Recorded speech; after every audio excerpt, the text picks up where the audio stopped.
कल रात्रि की कथा में ये थोड़ा ऊंची करके हल्का से हम आयु को दे हाँ आवाज हरि ओम जय श्री हरि जय श्री राधे। तो कल रात्रि की कथा परमपिता परमेश्वर भगवान श्री कृष्ण गोकुल से मथुरा आए। कम कह जा यू को कम कह जा। तो गोकुल से मथुरा आए तो सबसे पहले उन्होंने कंस का उद्धार किया। कल की कथा में बताया गया था कि कंस पूर्व जन्म में कालनेम नाम का दैत्य था और ब्रह्मा से यह वरदान मांगा था कि मेरी मृत्यु विष्णु भगवान के हाथ से हो। देखा आवाज डबल न हो, यू को थोड़ा कम कर दे। तो बोले कि ऐसा है कि परमपिता परमेश्वर के हाथ से वरदान प्राप्त करने के कारण कोई भी देवता किसी भी लड़ाई में कंस को पराजित नहीं कर पाए। आज वही कालनेमी उग्रसेन की पत्नी के गर्भ से पुत्र के रूप में प्रकट हुआ था। इसका मतलब है कि का अंश, मतलब ये किसका बेटा है। ये जब किसी को जानकारी नहीं हुई तो ऋषि मुनियों ने उसका नाम कंस रख दिया। बचपन में ये बड़े बड़े मल्लों से युद्ध करता रहा और एक बार ये दिग्विजय के लिए निकला था। तो जरासंध की हाथी का नाम था कुबलया पेड़। कुबलया पेड़ हाथी अपनी जंजीरों से छूट गई और जिसको पाई उसी को रौंदने लगी। तो महाराज उग्रसेन से मदद मांगे तो उस हाथी के सूंड और दांत को पकड़ करके कंस ने इतनी तेजी से फेंक दिया था कि वो जरासंध की सेना में जाकर के गिरी थी। इसी वीरता को देख करके मगध देश जरासंध ने अपनी पुत्री अस्ति और प्राप्ति का विवाह कंस के साथ किया था। दो पत्नी कंस की थी, अस्ति और प्राप्ति। और जब भगवान श्री कृष्ण कंस को मार करके गिरा दिए तो दोनों पत्नियां भगवान के पास में आई रोती हुई। जैसे तारा बाली के न रहने पर भगवान के पास में गई तो परमात्मा ने ऐसे ज्ञान का उपदेश दिया कि उसका सारा दुख दर्द दूर हो गया है। तारा विकल देखे रघुराया तो दीन ज्ञान हर दीनी माया। अगर सांसारिक माया मोह के बंधन से मुक्त होना है तो सबसे पहले तो जीवन में ज्ञान का सहारा लिया गया। और वो ज्ञान कैसे मिलेगा? या तो भाई सेल्फ स्टडी करना शुरू कर दें और या तो गुरु की शरण में चले जाए। और दोनों नहीं चल सकता है। जो गुरु के मुख से शिक्षा मिलती है वो शिक्षा अथॉराइज्ड है, उसका नियम है। कहीं भैया पर्चा बनवाए लावा तो कहीं सरकारी मोहर लाग गया। अगर सील लगी है किसी ऑफिसर की दस्तखत है तो बोलेंगे हाँ ये रिपोर्ट सही है।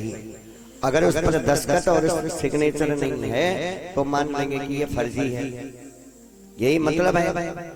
तो जो गुरु का ज्ञान होता है वो हमेशा परिपक्व है और परिमार्जित है।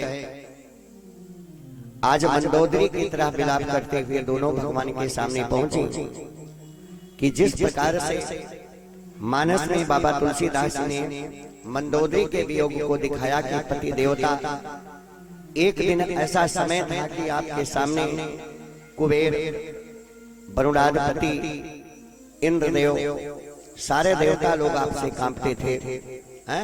कोई आपसे लड़ाई के मैदान में अस्त्र नहीं उठाया, लेकिन आपकी ऐसी दशा हो गई कि आज परिवार में कोई रोने लायक नहीं रह गया कि आपके कोई पार्थिव शरीर को उठा करके ले जाए घाट तक कि वरुण कुबेर सुरेश समीरा रन सन मुख सुन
से विमुख होने पर आपकी ऐसी दशा हो गई कि इस परिवार में कोई रोने लायक नहीं है कि आपके शरीर के ऊपर रोदन करे।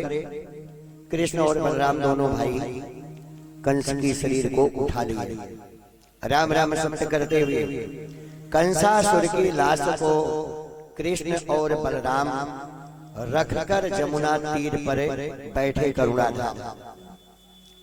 ये हिंदू धर्म की परिपाटी है कि जितनी व्यवस्था पैदा होने पर जन्मोत्सव पर होता है, उसी हिंदू रीति रिवाज के अनुसार अंतिम समय में यदि किसी जीव की शरीर की विदाई होती है तो मान लीजिए कि उसका मरण धर्मा सुधर गया, और जिसके कृत्य में परमात्मा स्वयं हाथ लगा दे तो उसका मरण धर्मा भी सुधर गया और संसार के आवागमन से उसे छुट्टी मिल गई।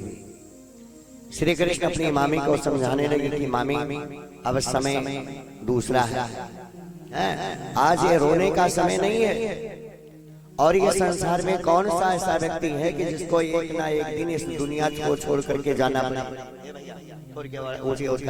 तो श्री कृष्ण भगवान कहते हैं कि मामी सुनो, जो भी इस भूतल पर पैदा हुए हैं तो एक ना एक दिन तो संसार छोड़ना ही पड़ेगा।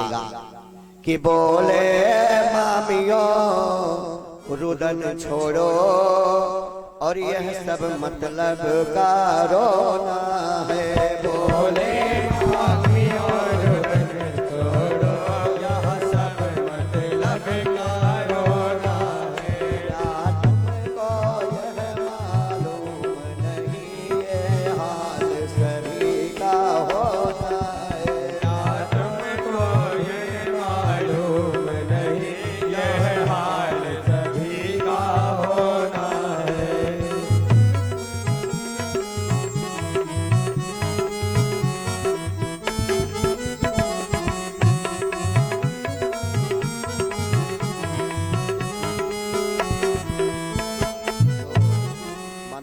संसार में जो भी जीव पैदा हुआ है उसे एक ना एक दिन संसार सागर छोड़ करके जाना है, और इसमें अगर संसार से आप माया फैलाते हो तो जाते समय भी बड़ा कष्ट होगा। कि कौन चाहता है कि अपनों से दूर रहना, पर वक्त इंसान को मजबूर बना देता है। अपनों से कोई दूर नहीं जाना चाहता है, कोई नहीं सोचता है कि हमारे बूढ़े जी न रहे, हमारे पति जी न रहे, हमारी पत्नी न रहे, रखने का लाख प्रयास करते हैं। और लेकिन एक दिन जब समय आता है तो जीवन की सत्यता है कि मत प्रेम करो इस काया से। ये संतों की वाणी है कि मत प्रेम करो इस काया से, एक दिन